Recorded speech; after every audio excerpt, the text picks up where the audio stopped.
कृष्णाय भूतले श्रीमते जयपताय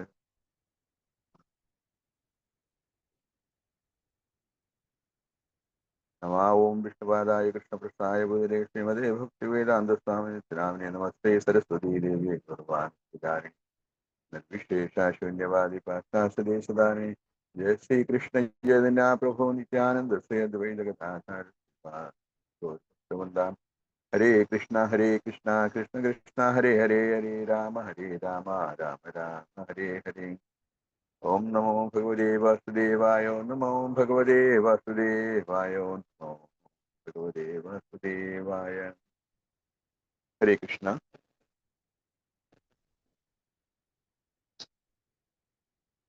പുതുതായി നമ്മൾ തുടങ്ങിയിട്ടുള്ള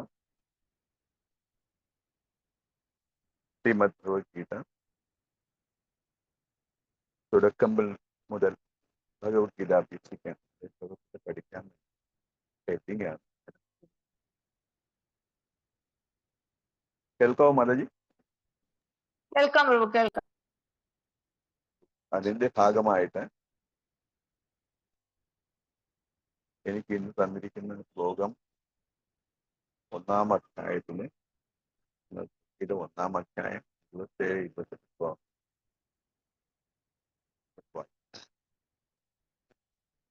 മാതാജി ആരെങ്കിലും റിപ്പീറ്റ് ചെയ്യുമോ ശ്ലോകം? ഇല്ലല്ലോ, ഉണ്ടോ? ഇല്ല പ്രഭു, ഇല്ല ഇല്ല ഇല്ല. ശ്ലോകം 27-ാമത്തെ തുടങ്ങാം. താൻ സമേഷ്യ കൗന്ദേയ സർവാൻ ബന്ധുനവസ്ഥിതാൻ കൃപയാ പരയാവിഷ്ടോ വിചിതന്നിദം അബ്രവീത്. പദങ്ങളുടെ അർത്ഥം: സ കൗന്ദേയ, ആ കുന്തിപുത്രൻ, അവസ്ഥിത നിൽക്കുന്ന, താൻ സർവാൻ ബന്ധു, ആ എല്ലാ ബന്ധുക്കളെയും, സമീക്ഷ്യ കണ്ടിട്ട്, പറയാ മഹത്തായ കൃപയാ കാരുണ്യത്താൽ, ആവിഷ്ട ആവേശം പോത്ത്, വിഷീതൻ വിഷണ്ണന ഇതം അബ്രവി, ഇങ്ങനെ പറഞ്ഞു. വിവർത്തനം: ജഷീരപ്രഭാക്കിനെ ഇങ്ങനെ പല വിധത്തിലും തനിക്ക് ബന്ധുക്കളായുള്ളവരെ അവിടെ കണ്ടപ്പോൾ കരുണാഭരിതനായി തീർന്ന് കുന്തിന് ഇങ്ങനെ പറഞ്ഞു. 28-ാം ശ്ലോകം. അതിന് ഭാവാർത്ഥം ചില പ്രഭാത് കൊടുത്തിട്ടില്ല. 28-ാം ശ്ലോകം നോക്കാം. അർജുനോവാച ദൃഷ്ടേമം സ്വജനം കൃഷ്ണ യുത്സം സമുപസ്ഥിതം സീദന്തി മമ ഗാത്രാണി മുഖം ചാപരിശുഷ്യതി. പദങ്ങളുടെ അർത്ഥം: അർജുന വാച, അർജുനൻ പറഞ്ഞു, കൃഷ്ണ, അല്ലയോ കൃഷ്ണ, യുത്സു വിശേക്ഷയുടെ സമുപസ്ഥിതം, മുന്നിൽ നിൽക്കുന്ന, ഇമം സ്വജനം, ഈ ബന്ധുക്കൾ, ദൃഷ്ട്വ കണ്ടിട്ട്, മമ ഗാത്രാണി, എന്റെ സീദന്തി വളരും, മുഖം ച മുഖവും, പരിശുദ്ധതി വളരും. വിവർത്തനം: അർജുനൻ പറഞ്ഞു, യുദ്ധത്തിന് ഒരുങ്ങി വന്നിട്ടുള്ള ഈ ബന്ധുമിത്രാദികളെ കണ്ടിട്ട് എന്റെ അവയവങ്ങൾ തളരുന്നു, മുഖം വരളുന്നു. നിർവ്യാജമായ ഭഗവത് ഭക്തിയുള്ള ഏതൊരാളിലും ദിവ്യന്മാർക്കും ദേവന്മാർക്കുമുള്ള സർവ്വഗുണങ്ങളും ഉണ്ടായിരിക്കും. ഭക്തി ഇല്ലാത്തവർക്കാകട്ടെ വിദ്യാഭ്യാസം കൊണ്ടും സംസ്കാരം കൊണ്ടും ഭൗതികമായ ഉന്നത പദവിയിൽ ഇരുന്നാലും ശരി അത്തരം ഗുണങ്ങൾ ഉണ്ടാകും. അർജുനൻ തന്റെ യുദ്ധോത്സുകരായ ബന്ധുക്കളെയും സുഹൃത്തുക്കളെയും രണാങ്കണത്തിൽ കണ്ടയുടനെ സ്വഗതാപ പരവശനായിരുന്നു. തനിക്ക് വേണ്ടി പൊരുതുന്നവരെ കുറിച്ച് അദ്ദേഹത്തിന്റെ തുടക്കത്തില് അനുകമ്പയുണ്ടായി. ഇപ്പോൾ മറുപക്ഷത്തിലുള്ളവരെ കുറിച്ചും അവർക്കെല്ലാം മരണമടുത്തതെന്ന് ഓർത്ത് അദ്ദേഹത്തിന് സഹതാപം തോന്നി. അദ്ദേഹത്തിന്റെ അവയവങ്ങൾ തളരുകയും വായ് വരളുകയും ചെയ്തു. അവരുടെ സമരവീര്യം കണ്ട് അദ്ദേഹം അമ്പരൻ. രക്തബന്ധമുള്ള വംശജർ മുഴുവൻ തന്നോട് യുദ്ധത്തിന് ഒരുങ്ങി നിൽക്കുകയാണ്. ഇതാണ് അർജുനനെ പോലെ ദയാലുവായ ഒരു ഭക്തന് സംഭ്രമമുളവാക്കിയത്. ഇവിടെ എടുത്തു പറഞ്ഞിട്ടില്ലെങ്കിൽ കൂടി അർജുനന്റെ അംഗങ്ങൾ തളരുകയും വായ് വരളുകയും മാത്രമല്ല സഹതാപ ആധിക്യത്താൽ അദ്ദേഹം കരുകയും ചെയ്തു എന്ന് നമുക്ക് ഊഹിക്കാം. അർജുനിൽ ഈ പ്രതികരണങ്ങൾ ഉണ്ടായത് ദൗർബല്യം കൊണ്ടല്ല, മൃദുല ഹൃദയത്വം കൊണ്ടാണ്. ശുദ്ധനായ ഒരു ഭഗവത് ഭക്തിന് സ്വാഭാവികവുമാണിത്. അതുകൊണ്ട് ശ്രീമദ് ഭാഗവതൻ പ്രകാരം പറയുന്നു, യസ്യാസ്തി ഭക്തി ഭഗവത്യ കിഞ്ചന സർവൈ ഗുണൈസ്തത്ര സമാസദേ സുരാം ഹരാവഭക്തസ്യ കുതോ മഹദ്ഗുണ മനോരഥനാസതി ധാവതോ ബഹീഹി. ശ്രീമദ് ഭാഗവതം 5:18-19. പരമദൈവത്വ പുരുഷനിൽ അചഞ്ചലമായ വിശ്വാസമുള്ളവന് ദേവന്മാരുടെ ഗുണങ്ങളെല്ലാം ഉണ്ട്. എന്നാൽ ഭഗവത്വനല്ലാത്ത ഒരാൾക്ക് വില കുറഞ്ഞ ഭൗതിക ഗുണങ്ങൾ മാത്രമേ ഉള്ളൂ. അയാൾ മാനസിക മേഖലകളിലൂടെ അലഞ്ഞു തിരിയുന്നതുകൊണ്ട് എങ്ങും എത്താതെ വെട്ടിത്തിളങ്ങുന്ന ശക്തിയാൽ ആകർഷനായി പോകുമെന്നതിൽ സംശയമില്ല. ഉമ്മജ്ഞാനതിമിരാന്തസ്യ ജ്ഞാനാഞ്ജനശലാകയാചക്ഷുരം മിലിതം യേന തസ്മൈ ശ്രീ ഗുരുവേ നമഃ.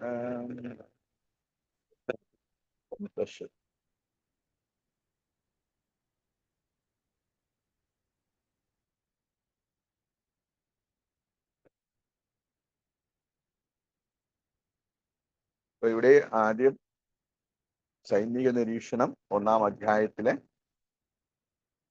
അർജുനന്റെ സൈനിക നിരീക്ഷണം, അല്ലെങ്കിൽ കുരുക്ഷേത്ര യുദ്ധക്കളത്തിലെ സൈനിക നിരീക്ഷണം. സൈനിക നിരീക്ഷണം 2 ഭാഗത്തുമുണ്ട്. കൗരവ സൈന്യത്തെ ഇവിടെ പാണ്ഡവർ വീക്ഷിക്കുന്നു, അല്ലെങ്കിൽ അർജുനൻ വീക്ഷിക്കുന്നു. അതുകൂടാതെ കുരുക്ഷേത്ര യുദ്ധക്കളത്തിലെ സൈനിക നിരീക്ഷണം കൗരവരും നടത്തുന്നു. അവർ പരസ്പരം വിലയിരുത്തുകയാണ് ചെയ്യുന്നത്. ഇവിടെ അർജുനന്റെ ആ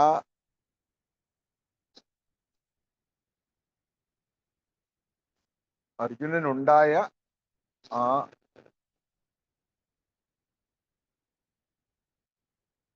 എക്സ്പീരിയൻസ്, അതല്ലെങ്കിൽ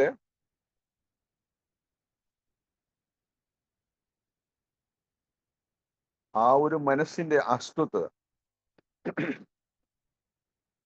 അതാണ് ഈ ശ്ലോകം കാണിക്കുന്നത്.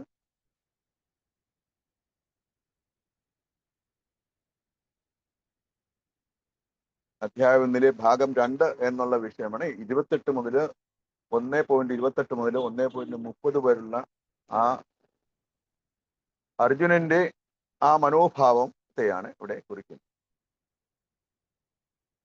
അപ്പൊ അർജുനൻ കൃഷ്ണനോട് പറഞ്ഞു,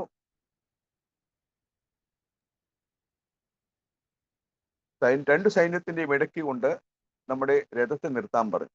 രഥം സ്ഥാപയവുമേ അച്യുത, അച്യുത എന്ന് സംബോധന ചെയ്തുകൊണ്ട്, ചൂരിയില്ലാത്ത. അങ്ങനെ 2 സൈന്യത്തിന്റെ ഇടയിലേക്ക് അർജുനൻ ഭഗവാൻ ശ്രീകൃഷ്ണൻ കൊണ്ടുവന്നു. അത് ശ്രീകൃഷ്ണൻ പറഞ്ഞെന്താ അർജുനനോട്? വേറെ ഒന്നും പറഞ്ഞില്ല. അവിടെ ശ്രീകൃഷ്ണന്റെ മനോഭാവവും അർജുനന്റെ മനോഭാവവും തമ്മിൽ വളരെയധികം വ്യത്യസ്തമുണ്ട്. ശ്രീകൃഷ്ണൻ പറഞ്ഞു, എന്തായി പറയുന്നത്? ഏ പാർത്ഥ, ഏ കൗന്ദേയ, കണ്ടുകൊള്ളൂ, നിന്റെ വിവശത്ത് നിൽക്കുന്ന, നിന്നോട് പോരാടാൻ വന്നിരിക്കുന്ന സൈന്യത്തെയും ആ പോരാടാൻ വരുന്ന വ്യക്തികളെയും നീ കണ്ടുകൊള്ളുക. അത് ആദ്യം സംഭവിക്കുന്ന ഭീഷ്മർ, ശല്യൻ, ദ്രോണർ, നിന്റെ സഹോദരങ്ങൾ, നിന്റെ അമ്മാവന്മാർ, ഇവരൊക്കെയാണ് നിന്നോട് യുദ്ധം ചെയ്യാനായിട്ട്. അപ്പൊ അവിടെ തന്നെ ആ അർജുനൻ ആദ്യം തേരിലിരുന്ന് യുദ്ധക്കളത്തിലേക്ക് വരുമ്പോൾ ഉള്ള ആവേശം അന്നേരമില്ല. എന്തുകൊണ്ടാ? കാരണം ഏതൊരു പോരാളിക്കും വേണ്ട ആ ഒരു മനോധൈര്യം അർജുനന്റെ കയ്യിൽ നിന്ന് ചോർന്നു പോയി. അവിടെ അർജുനന്റെ മനോഭാവം യഥാർത്ഥമായിട്ട് നോക്കുമ്പോൾ അർജുനന്റെ കുറവുകളാണ് അവിടെ എടുത്തി കാണിക്കുന്നത്.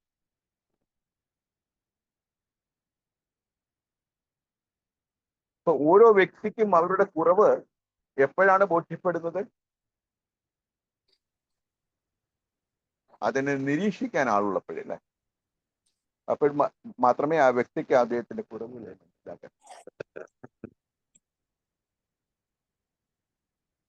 അപ്പൊ സൈന്യത്തിന്റെ നടുവിൽ വന്നപ്പോൾ ഉണ്ടാകുന്ന കാരണങ്ങൾ, ഇച്ഛാഭംഗം ഉണ്ടാകാനുള്ള കാരണങ്ങളാണ് ഇവിടെ നിരത്തുന്നത്.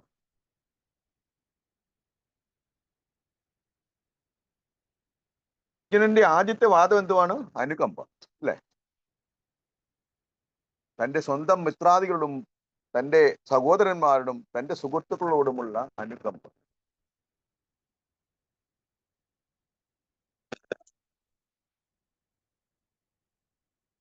ആ കാരണം അത് ദേഹാത്മബുദ്ധിയിൽ നിന്നുണ്ടാവില്ല. ദേഹാത്മബുദ്ധിയിൽ നിന്നുണ്ടാകുന്ന അനുകമ്പയാണ്. കാരണം ദേഹാത്മബുദ്ധി എന്ന് പറഞ്ഞാല് ഞാൻ ഈ ശരീരമാണെന്ന് വിചാരിക്കുമ്പോൾ ഉണ്ടാകുന്ന ബുദ്ധി. ആ ബുദ്ധിയിൽ നിന്നുണ്ടാകുന്ന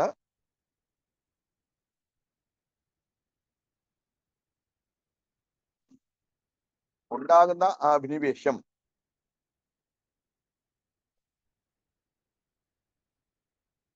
ജീവാത്മാവ് താൻ ശരീരമാണെന്നുള്ള വ്യർത്ഥബോധത്തിൽ നിന്നുണ്ടാവുന്നതാണ് എന്നുള്ള കാര്യമാണ് ഇവിടെ ഭഗവാൻ എടുത്തു പറയുന്നത്. സ്വാർത്ഥ താല്പര്യം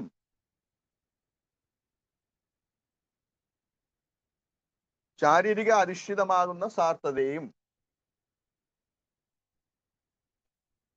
വിഷ്ണു സേവനം എന്ന് പറയുന്ന സ്വാർത്ഥതയും രണ്ടും രണ്ടാണ്. യഥാർത്ഥ സ്വാർത്ഥത എന്ന് പറഞ്ഞാൽ എന്തുവാണ്?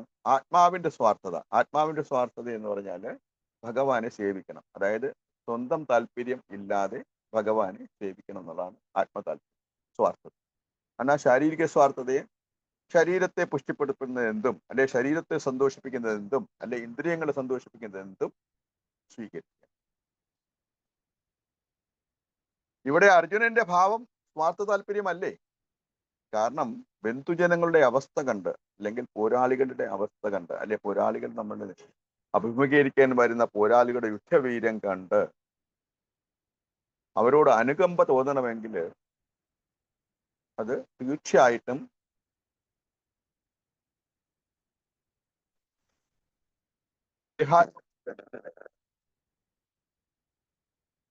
എന്തുകൊണ്ടാണ് ഇത് മറക്കുന്നത്?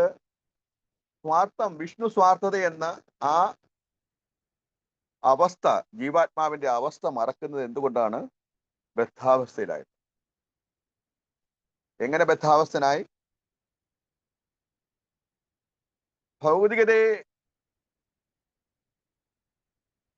എത്രയും ചൂഷണം ചെയ്യാമോ അത്രയും ചൂഷണം ചെയ്തിട്ട് സ്വന്തം ഇന്ദ്രിയ തർപ്പണത്തിന് വേണ്ടി അതിനെ ഉപയോഗിക്കുക. അങ്ങനെ വരുമ്പോൾ ആ ഭൗതികതയുമായിട്ട് താതാത്മ്യം പ്രാപിച്ചിട്ട് അതിനെ അടിമപ്പെടുകയാണ് ചെയ്യുന്നത്. പക്ഷെ നമ്മൾ ആസ്വദിക്കുകയാണ് നമ്മൾ കരുതും, പക്ഷേ വീണ്ടും വീണ്ടും കുരുക്കുകളിലേക്ക് ചെന്ന് ചാടുകയാണ്. അതാണ് ബദ്ധാവസ്ഥ. അർജുനൻ എന്നാൽ ബദ്ധാത്മാവാണോ?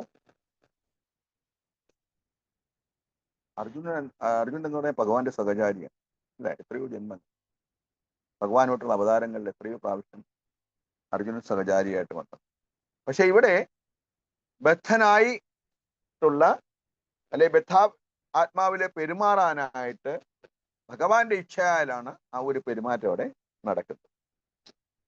എന്തെന്ന് വെച്ചാൽ ഭഗവാന്റെ ഇച്ഛയിൽ ഉണ്ടാവുന്ന കാര്യങ്ങൾ പരസ്യമായി പറയണമെങ്കിൽ അതിനൊരു മീഡിയ ആവശ്യമാണ്. ആ മീഡിയയാണ് അവിടെ അർജുനായിട്ട് പെരുമാറുന്നത്. അപ്പൊ അർജുനന്റെ ആദ്യത്തെ വാദം അനുകമ്പയാണ്. ഈ അനുകമ്പ കാരണം വേറെ ചില കാര്യങ്ങളിലൂടെ അവിടെ വിസ്തൃതമായിട്ട് പ്രത്യക്ഷപ്പെടുകയാണ്.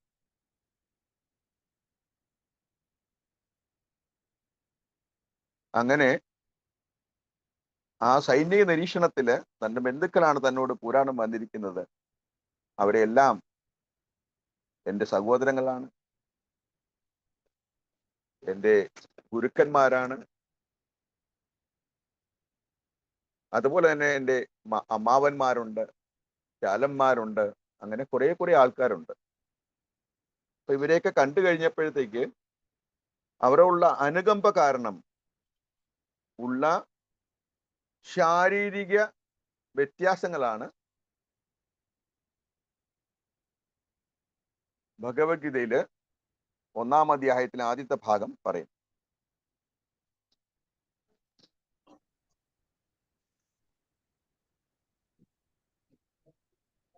ഇങ്ങനെ പല വിധത്തിലും തനിക്ക് ബന്ധുക്കളായുള്ളവരെ അവിടെ കണ്ടപ്പോൾ കരുണ ഭരിതനായി തീർന്ന കുന്തിപുത്രനാണ് ഇങ്ങനെ പറയുന്നത്. ഹരേ കൃഷ്ണ, ഹരേ കൃഷ്ണ.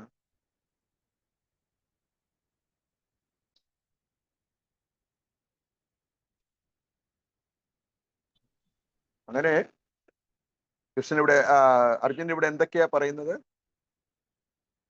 അദ്ദേഹത്തിന്റെ അവയവങ്ങൾ തളരുകയും വായ് വരളുകയും ചെയ്തു. അങ്ങനെ സമരവീര്യം കണ്ട് അദ്ദേഹം അമ്പരന്നു. ആരുടെ സമരവീര്യം? കൗരവന്മാരുടെ സമരവീര്യം കണ്ട് അദ്ദേഹം അമ്പരന്നു. രക്തബന്ധമുള്ള ആ വംശകർ മുഴുവൻ തന്നോട് യുദ്ധത്തിനൊരുങ്ങി നിൽക്കുകയാണ്. ഇതാണ് അർജുനന്റെ പോലുള്ള ദയാലുവായ ഒരു ഭക്തന് സംഭ്രമം ഉളവാക്കിയത്. ഇവിടെ എടുത്തു പറഞ്ഞതിൽ കൂടി അർജുനന്റെ അംഗങ്ങൾ തളരുകയും വായ് വരളുകയും മാത്രമല്ല സഹതാപ ആധിക്യത്താൽ അദ്ദേഹം കരയുകയും ചെയ്തു. അർജുനന്റെ ഭയത്തിനുള്ള കാരണം എന്താണ്? ഭയം ദ്വിതീയ അഭിനിവേശത സ്യാത്. ശ്രീമദ് ഭാഗവതം 11:2-37 ഇങ്ങനെ പറയുന്നു അല്ലെ? അതായത് മനുഷ്യന് ഭയം വന്ന് കയറിക്കഴിഞ്ഞാല് അദ്ദേഹത്തിന് യഥാർത്ഥമായി ഒന്നും ചിന്തിക്കാനോ യഥാർത്ഥമായി ഒന്നും കാണാനോ ഉള്ള ശക്തി ഇല്ലാതെ ഭയത്തിന് അടിമപ്പെട്ട് കഴിയുമ്പോൾ.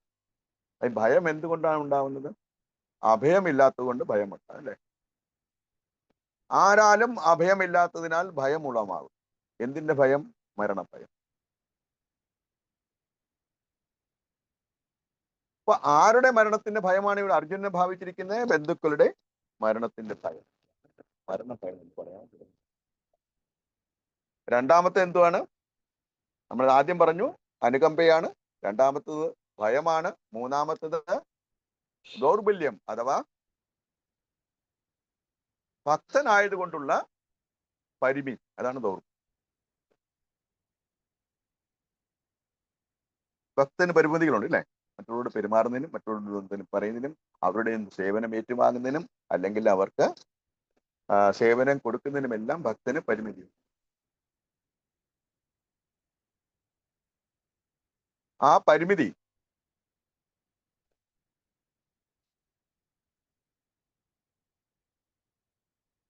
എന്തുകൊണ്ടാണ് ആ പരിമിതി വരുന്നത്?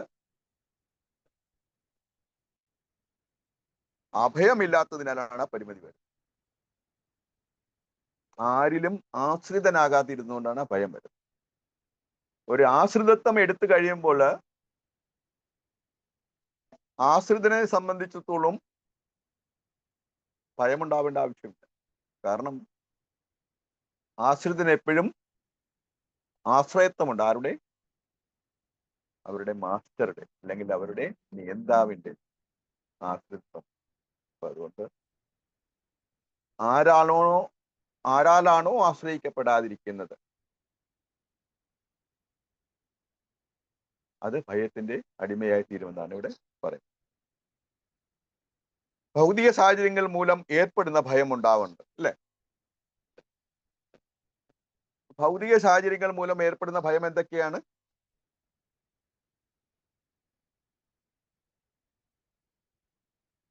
തന്റെ ബന്ധുക്കളുടെ ശോചനീയാവസ്ഥ,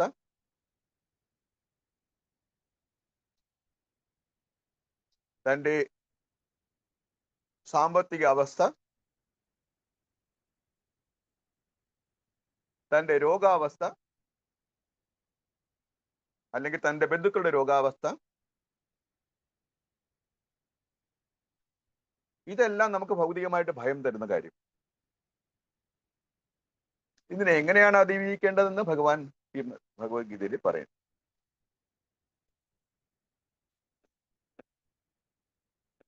അതായത് യഥാർത്ഥമായ അനുകമ്പയാണെങ്കിൽ മനുഷ്യജന്മം എടുത്തിട്ടുള്ള ആൾ എന്താ ചെയ്യുന്നത്?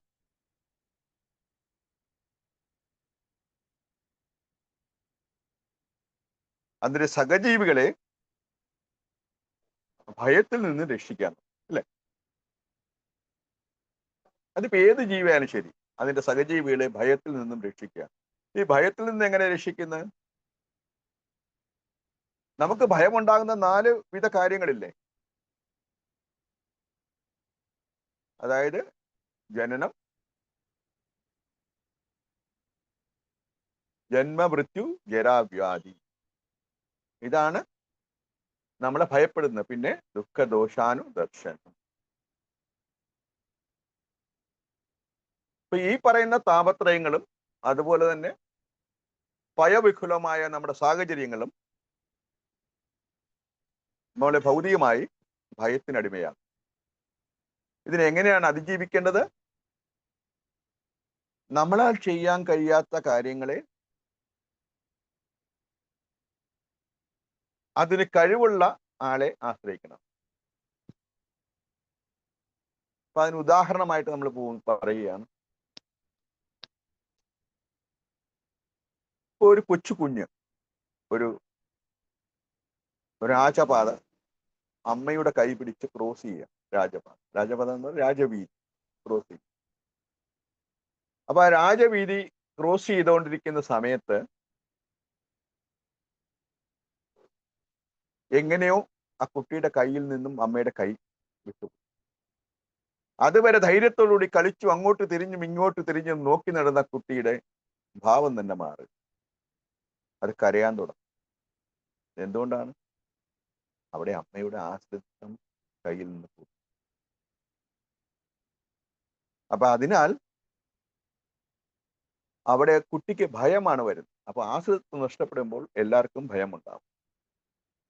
നമ്മുടെ കുടുംബമുണ്ട്, നമ്മുടെ മരണസമയത്ത് നമ്മളെ നോക്കാനും അല്ലെങ്കിൽ നമ്മുടെ വൃദ്ധാവസ്ഥയിൽ നമ്മളെ നോക്കാനും എന്നുള്ള ഭാവം നമുക്കുണ്ടെങ്കിൽ നമുക്കൊരിക്കലും ഭയം വരും. കാരണം നമ്മളെ ഇവിടെ കൂടെ ആള്. എന്നാൽ അതേ വ്യക്തി ഒരു വീട്ടിൽ തനിച്ചാണ് കഴിയുന്നതെങ്കിലോ അവിടെ ഒരു യാതൊരുവിധ ആശ്രിതത്വമില്ല. അപ്പൊ ആ കുട്ടി അല്ലെങ്കിൽ അദ്ദേഹം, ആ വൃദ്ധൻ തനിക്ക് വരാതിരിക്കുന്ന ആ വിഷമസ്ഥിതി ഓർത്ത് ഭയക്കേണ്ടി വരും.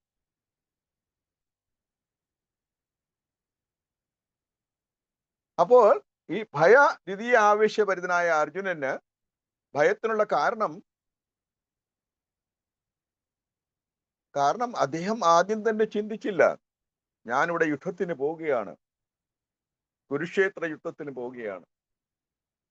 ആ കുരുക്ഷേത്ര യുദ്ധത്തില് ഞാൻ വിജയം വരിക്കും, ധനോധരനാണ് ഞാൻ, എന്നെ വെല്ലാൻ ആരുമില്ല എന്നുള്ള അഹം വെച്ചുകൊണ്ടാണ് അർജുനൻ അവിടെ പോകുന്നത്. എന്നാ അഹം എന്ന ഭാവം ബന്ധുമിത്രാദികൾ കണ്ടോടുകൂടി അഹം എന്ന ഭാവം എന്തായിട്ട് മാറി? അനുകമ്പയായിട്ട് മാറി. ആ അനുകമ്പ പോലും ആ ബന്ധുക്കളെ രക്ഷിക്കാൻ പ്രാപ്തമല്ല എന്ന് കണ്ടപ്പോൾ ഭയവിഹ്വലനായി. അവർ മരിക്കും എന്നുറപ്പായി. ഇതിനെ എങ്ങനെയാണ് അതിജീവിക്കേണ്ടത് എന്ന് അർജുനൻ അപ്പോഴാലോചിക്കുകയാണ്. ഇത് ഇങ്ങനെ ഭയപ്പെട്ടാൽ ശരിയാവില്ല. അപ്പൊ അടുത്ത പടി എന്താണ്? അതായത് അനാസക്തി എന്നുള്ള കാര്യം പറയും. എനിക്ക് രാജ്യം വേണ്ട, എനിക്കിങ്ങനെ യുദ്ധം ചെയ്ത് രാജ്യം വേണ്ട, എനിക്ക് എന്റെ ബന്ധുക്കളെ കൊന്നു കഴിഞ്ഞിട്ടുള്ള ആ പാപഭാരം എനിക്ക് ഏൽക്കാൻ വഹിക്കുക. അപ്പൊ മൂന്നാമത്തെ വാദം എന്തുവാണ് അർജുനന്റെ? പാപഭാരം. ആദ്യം നമ്മൾ പറഞ്ഞു, ആദ്യത്തേത് അനുകമ്പ, രണ്ടാമത്തേത് ഭയം, മൂന്നാമത്തേത്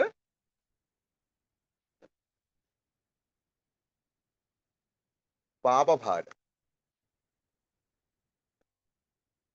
അപ്പൊ അർജുനൻ വിചാരിക്കുന്ന അപ്പോഴും സ്വാർത്ഥ ദേഹാത്മഭാവത്തോടുകൂടിയാണ് എപ്പോഴും പറയുന്നത്. തന്റെ ശരീരവുമായിട്ട് ബന്ധപ്പെട്ടിട്ടുള്ള കാര്യങ്ങളാണ് അപ്പോഴും ആലോചിക്കുന്നത്. ഇപ്പൊ ശരീരവുമായിട്ട് ബന്ധപ്പെടുമ്പോഴത്തേക്ക് ബന്ധുക്കൾ ആ ശരീരത്തിൽപ്പെട്ടതാണ്. ആ ശരീരത്തിന്റെ ഉൽപ്പന്നങ്ങളാണ്, ആ ശരീരത്തിന്റെ ഭാഗവക്കുകളാണ്. അതുകൊണ്ട് ആ പാപഭാരം എന്ന ആ ഒരു ചിന്ത അർജുനനിൽ കടന്നു. ഇനി നാലാമത്തെ എന്താണ്?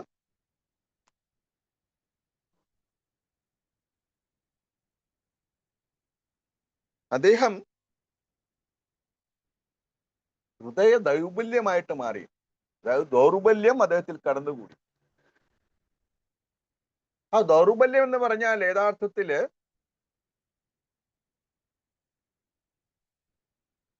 ഭഗവാന്റെ സഖ ആയിട്ടുള്ള അർജുനനിൽ ആ ദൗർബല്യം വരാൻ പാടില്ല. കാരണം അർജുനൻ ഒരു ക്ഷത്രിയനാണ്. ആ ദൗർബല്യം ഒരിക്കലും അദ്ദേഹത്തെ ബാധിക്കാൻ പാടില്ലെന്ന് കൃഷ്ണൻ പറയുന്നുണ്ട് ഇടയ്ക്ക്.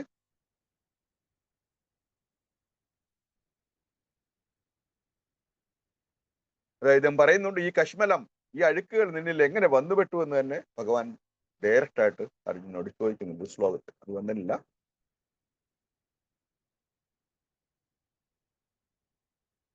ഇവിടെ ഹൃദയ ദൗർബല്യത്തെ പറ്റി പറയുമ്പോഴാണ് ഹൃദയ ദൗർബല്യത്തിന്റെ ലക്ഷണങ്ങളാണ് അവിടെ അർജുനൻ പ്രകടിപ്പിക്കാൻ തുടങ്ങിയത്. എങ്ങനെ? തൻ്റെ നാക്ക് വരളുന്നു, തൻ്റെ ഹൃദയം ശരീരം തളരുന്നു, തനിക്ക് രോമാഞ്ചമുണ്ടാകുന്നു, തൻ്റെ ഗാന്ധീവൻ തൻ്റെ കയ്യിൽ നിന്ന് വഴുതിപ്പോകുന്നു. ഇതെല്ലാം ആ ഹൃദയ ദൗർബല്യത്തിന്റെ ലക്ഷണങ്ങളാണ് പറയും. അങ്ങനെ ഹൃദയ ദൗർബല്യം നാലാമത്തെ ഭാഗമാകുന്നു. അഞ്ചാമത്തെ എന്താണ് സംഭവിക്കുന്നത്?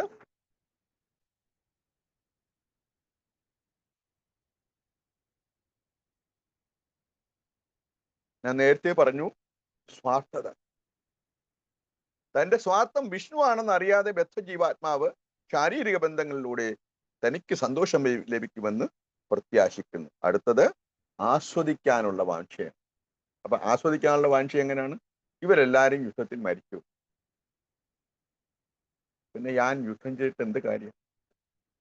എനിക്ക് ആസ്വദിക്കണമെങ്കിൽ എന്റെ ചുറ്റും ആൾക്കാർ വേണ്ടേ, എന്റെ ബന്ധുക്കാരും എന്റെ സുഹൃത്തുക്കളും എന്റെ അഭ്യുതകാംക്ഷികൾ വേണ്ടേ? അവരുണ്ടെങ്കിലല്ലേ എനിക്ക് ആസ്വദിക്കാൻ പറ്റുള്ളൂ. അവരില്ലാതെ ഞാൻ ഈ രാജ്യം നേടിയിട്ട് എന്താണ് ഗുണമായിട്ടുള്ള എനിക്ക്? അപ്പം ആസ്വദിക്കാനുള്ള വാഞ്ഛ അർജുനൻ കടന്നു.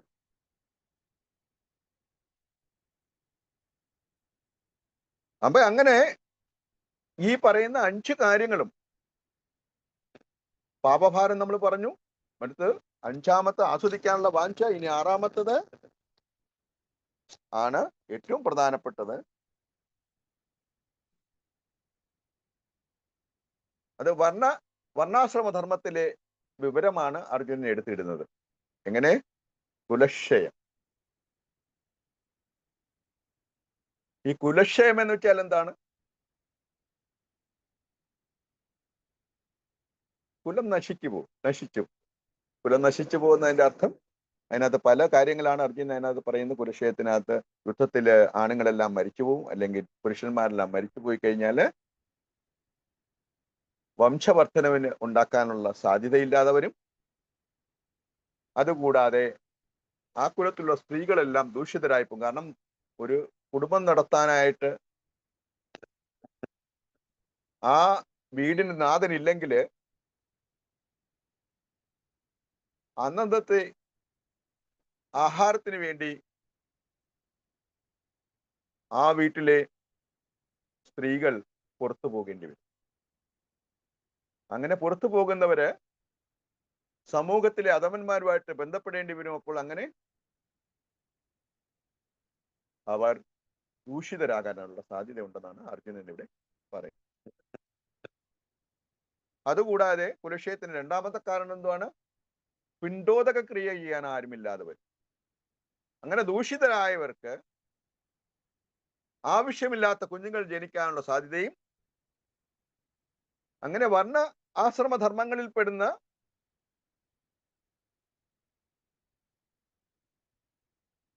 ആ ധർമ്മങ്ങളില് സ്വന്തം അച്ഛനും അമ്മയ്ക്കും അവരുടെ ജീവിതത്തിന്റെ ഉദ്ധാരണം, അവരുടെ മരണശേഷമുള്ള അവരുടെ ആത്മാവിന്റെ ഉദ്ധാരണം നടത്തണമെങ്കിൽ പിണ്ടോദക ക്രിയ ചെയ്യേണ്ടി വരും. ആ പിണ്ടോദക ക്രിയ ചെയ്യാനും ആൾക്കാരില്ലാതെ വരും. കാരണം ആ കുലത്തില് ആവശ്യമില്ലാത്ത കുഞ്ഞുങ്ങൾ ജനിക്കുമെന്നാണ് അർജുനന്റെ വാദം. അങ്ങനെ 6 വാദങ്ങൾ നിരത്തിക്കൊണ്ടാണ് യുദ്ധം ഞാൻ ചെയ്യുന്നില്ല എന്ന് അർജുനൻ പറയുന്നത്. അപ്പോ ഈ മനുഷ്യ ജീവിതം അപ്പോഴും സ്വാർത്ഥത എന്നത് ദേഹാത്മ ബുദ്ധിയോടുകൂടിയുള്ള ചിന്തനമാണ് അപ്പോഴും അർജുനൻ നടത്തുന്നത്. കാരണം ശരീരവും ശരീരത്തെ ബന്ധപ്പെട്ടുമുള്ള കാര്യങ്ങൾ മാത്രമാണ് എന്റെ ധർമ്മം എന്ന് അർജുനൻ തെറ്റിദ്ധരിക്കും.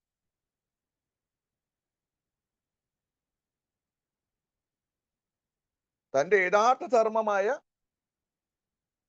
ഭഗവത് സേവനത്തെ മറന്നുകൊണ്ട്, തന്റെ താർത്ഥമായ ഭഗവത് സേവനത്തെ മറന്നുകൊണ്ടാണ് അദ്ദേഹം ദേഹാത്മബുദ്ധിയോടെ ഭഗവാനുമായിട്ട് വാദിക്കുന്നത്. എവിടം വരായി സമയം?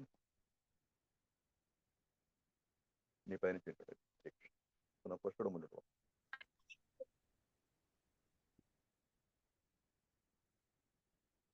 യുദ്ധത്തിൽ ജയിച്ചാല് തന്റെ ജീവിതം പാപമെങ്കിലുമാണെന്ന് നമ്മൾ നേരത്തെ പറയും, പാപഭാരം. അത് കഴിഞ്ഞിട്ട് ആസ്വദിക്കാനുള്ള തനിക്ക് ത്രാണിയില്ലാതെ വരും. കാരണം തന്റെ ബന്ധുക്കളുടെ രക്തപങ്കിലമായ ആ ഒരു ഇരിപ്പിടത്തിലായും താൻ ഇരിക്കുന്നത്. അതുകൊണ്ട് എനിക്ക് ജീവിതത്തെ ആസ്വദിക്കാൻ കഴിയില്ല എന്നുള്ള ആ ഒരു ചിന്തയാണ് വരുന്നത്. അങ്ങനെ തന്റെ പ്രതീക്ഷകൾക്കെല്ലാം ഭംഗം വരുത്തും. അവിടെ ഇത് പറയുമ്പോൾ ഭഗവാനെ മാധവ എന്നാണ് അർജുനൻ സംബോധന ചെയ്യുന്നത്. അപ്പൊ മാധവൻ എന്ന് പറയുന്നത് എന്തുകൊണ്ടാണ് അങ്ങനെ ആ ഭാഗത്ത് സംബോധന ചെയ്തിരിക്കുന്നത്? മാധവ എന്ന് പറഞ്ഞാൽ സാക്ഷാ ലക്ഷ്മി ദേവിയുടെ പ്രഭു എന്നാണ് അതിന്റെ അർത്ഥം. അങ്ങനെ ശ്രേയസ്കരമായ ലക്ഷ്മി ദേവിയുടെ ഭർത്താവായിരിക്കുമ്പോൾ അങ്ങ് അശ്രേയകരമായ കാര്യങ്ങൾ ചെയ്യാനായിട്ട് എന്നെ എന്തിനാണ് പ്രേരിപ്പിക്കുന്നത് എന്നാണ് അതിന് ഭഗവാനോട് ചോദിക്കുന്നത്. അതുകൊണ്ട് അങ്ങ് ഈ കർമ്മം ചെയ്തോളൂ, ഞാൻ എന്തായാലും യുദ്ധം ചെയ്യുന്നില്ല. അവരന്യായമാണ് കാണിക്കുന്നത്, അധർമ്മമാണ് കാണിക്കുന്നെങ്കിൽ അങ്ങക്ക് അവരോട് യുദ്ധം ചെയ്യുക. അങ്ങ് വലിയ എന്താ പറയുന്നത്, പ്രഗത്ഭനായ എന്റെ ബന്ധുവായതും എന്റെ സഖാവായതും കൂടാതെ തന്നെ അങ്ങ് പ്രഗത്ഭനായ യുദ്ധവീരനാണ്. അതുകൊണ്ട് എനിക്ക് ഇതിനകത്ത് യാതൊരു പങ്കുമില്ല, എനിക്ക് യുദ്ധം ചെയ്യാൻ വയ്യ എന്ന് അർജുനോട് പ്രഖ്യാപിക്കും. അപ്പൊ അവിടെ ഭക്തന്റെ ഗുണമാണ് അവിടെ കാണിക്കുന്നത്. അപ്പൊ ഭക്തന്റെ 28 ഗുണങ്ങളും ഇല്ലേ, 28 ഗുണങ്ങളും ഭഗവാൻ 64 ഗുണങ്ങളും ദേവന്മാർക്ക് 45 ഗുണങ്ങളും എന്നൊക്കെയാണ് നമ്മുടെ ഇതിൽ പറയുന്നത്. ഭക്തന്റെ ഗുണം ഭക്ത സംസർഗമായിട്ടും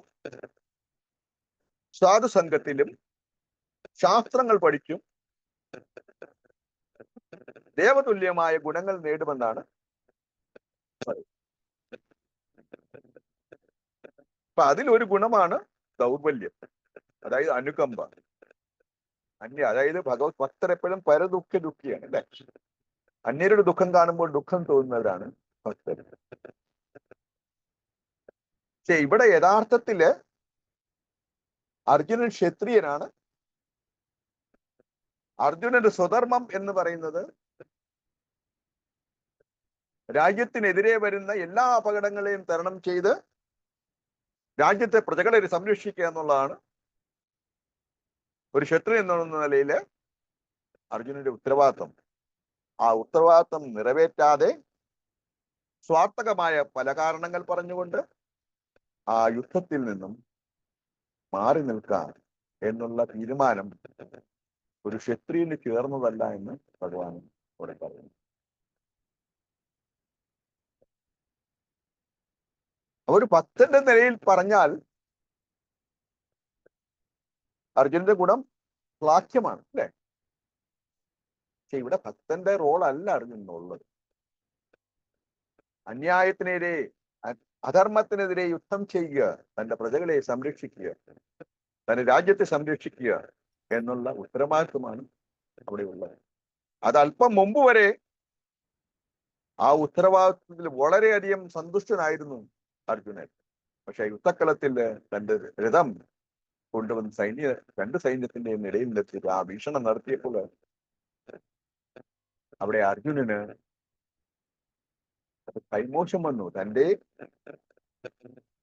എല്ലാവിധ ശക്തികളും ചോർന്നു പോകുന്ന പോലാണ് അർജുനന് തോന്നിയത്. എന്തുകൊണ്ടാണ് അങ്ങനെ സംഭവിച്ചത്? കാരണം കൃഷ്ണൻ രഥം കൊണ്ട് നിർത്തിയ മറ്റാരുടെ മുമ്പിലല്ല, ഭീഷ്മർ, ദ്രോണർ, ശാല്യർ അങ്ങനെയുള്ള പ്രശസ്തമായ തന്റെ ഗുരുജനങ്ങളുടെയും തന്റെ പിതാമഹന്റെയും തന്റെ രക്തബന്ധമായ സഹോദരങ്ങളുടെയും മുമ്പിലാണ് കൊണ്ടു നിർത്തിയിരിക്കുന്നത്. അവിടെ കൃഷ്ണനൊരു ഉദ്ദേശം ഉണ്ടായിരുന്നു, അല്ലെ? കാരണം ഇങ്ങനൊരു അവസ്ഥ അർജുനൻ വരികയും ആ അവസ്ഥയിൽ നിന്നും എങ്ങനെ അർജുനനെ മോചിപ്പിക്കാം എന്നുള്ള ആ ഭഗവത്ഗീതയുടെ തത്വം പറഞ്ഞു കൊടുക്കലായിരുന്നു കൃഷ്ണൻ ഉദ്ദേശിച്ചത്. അപ്പൊ ആ ഒരു തത്വത്തിലേക്കാണ് ഭഗവാൻ അടുത്തുകൊണ്ടിരിക്കുന്നത്, അല്ലെ? അതിന് ഭാഗമായിട്ടുള്ള കാര്യങ്ങളാണ് ഇനി അടുത്ത ശ്ലോകങ്ങളിലുള്ളത്. ഇപ്പോ ഭഗവാൻ പറയുന്നത് എന്തുവാണ്? ഇതിനു മുമ്പ് നമ്മൾ പറഞ്ഞു, അല്ലെങ്കിൽ മുമ്പ് നമ്മൾ വായിക്കുകയും ചെയ്തു. അധർമ്മം എവിടെ നടക്കുന്നു ആ അധർമ്മത്തെ ഇല്ലായ്മ ചെയ്യാൻ ക്ഷത്രിയർക്ക് ബാധ്യതയുണ്ട്. അങ്ങനെ ഏതൊക്കെയാണ് അധർമ്മം എന്ന് പറഞ്ഞാൽ, ആരൊക്കെയാണ് അധർമ്മികൾ നമുക്കറിയാം.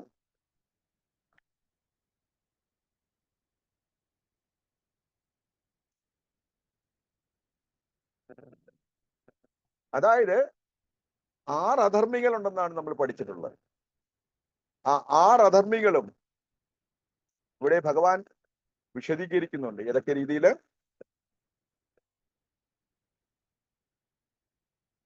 അർത്ഥശാസ്ത്രത്തിൽ പറയുന്ന വധമർഹിക്കുന്ന 6 തരം അക്രമികൾ ഉണ്ടെന്നാ പറയുന്നത്. ആരൊക്കെയാണ്? വിഷം നൽകുന്നവൻ. ആരാണോ മറ്റുള്ള ആളെ വധിക്കാനായിട്ട് കൗശലത്തോടുകൂടി വിഷം നൽകുന്നവൻ, അവൻ അക്രമിയാണ്.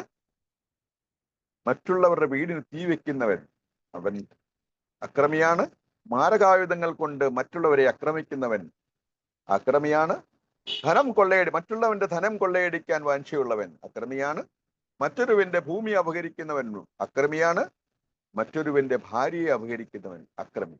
അങ്ങനെ 6 തരം അക്രമമുണ്ട്. ആ അക്രമം ചെയ്യുന്നവർ വധത്തിന് അർഹരാണ്. ഈ 6 കാര്യങ്ങളും കൗരവർ പാണ്ഡവർക്കെതിരെ പ്രയോഗിച്ചു കൊണ്ടിരിക്കുകയായിരുന്നു, അല്ലെ? എത്ര പ്രാവശ്യം ചതികൾ അവർക്കെതിരെ പ്രയോഗിച്ചു. അവരുടെ രാജ്യം തന്നെ അപഹരിച്ചു. മാരകായുധങ്ങൾക്ക് അവരെ ആക്രമിച്ചു. അവരുടെ വീടിന് തന്നെ, അതായത് അരക്കില്ലത്തിൽ അവരെ താമസിച്ചുകൊണ്ട് അവരുടെ വീടിന് തീ വെച്ചു. അവരെല്ലാം മരിക്കാൻ വേണ്ടി ഭീമന് വിഷം കൊടുത്ത് കൊല്ലാൻ ശ്രമിച്ചു, കുളത്തിനകത്ത് വെച്ചിട്ട്. മറ്റവരുടെ ഭാര്യയായ പാഞ്ചാലിയെ അപഹരിക്കാനായിട്ട് ശ്രമിച്ചു. അങ്ങനെയുള്ള 6 അക്രമവും അവർ ചെയ്തു കഴിഞ്ഞു. ആ അക്രമികളെ നേരിടാൻ യുദ്ധരംഗത്ത് വന്ന അർജുനന്റെ അവസ്ഥയോർത്ത് ഭഗവാന് ദയാണ് ഉണ്ടായത്. എന്തുകൊണ്ടാണ് പാർത്ഥ, എന്താണ് ധനോക്ഷയ, എന്താണ് കൗന്ദേയ നിന്നിൽ ബാധിച്ചിരിക്കുന്ന ഈ ദൗർബല്യം എന്നാണ് ഭഗവാൻ ചോദിക്കുന്നത്. അപ്പൊ ഇനി അടുത്ത ഭാഗങ്ങള് അടുത്ത പ്രാവശ്യമായിട്ട്. ഹരേ കൃഷ്ണ കൃഷ്ണ കൃഷ്ണ ഹരേ ഹരേ, ഹരേ രാമ രാമ രാമ ഹരേ ഹരേ. ഹരേ കൃഷ്ണ മാതാജി. ഹരേ കൃഷ്ണ മാതാജി. ഹരേ കൃഷ്ണ പ്രഭു. താങ്ക് യു പ്രഭു. ഹരേ കൃഷ്ണ. ആർക്കെങ്കിലും സംശയമോ എന്തെങ്കിലും ഉണ്ടോ? ആർക്കെങ്കിലും എന്തെങ്കിലും ഡൗട്ടോ എന്തെങ്കിലും ഉണ്ടെങ്കിൽ, സജഷൻസോ പോയിന്റ്സ് ആഡ് ചെയ്യാനോ ഉണ്ടെങ്കിൽ ദയവായി ആഡ് ചെയ്യുക. ഹരേ കൃഷ്ണ.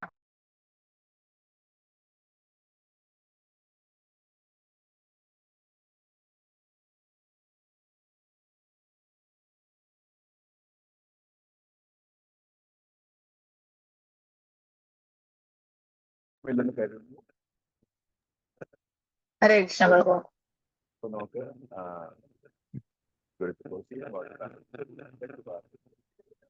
14 പാവന്റെ അവനേറ്റിലെ വൈഷ്ണവ എല്ലാ വൈഷ്ണവർക്കും വേണ്ടി അവരുടെ പാതാരവത്തിൽ നമസ്കരിച്ചുകൊണ്ട്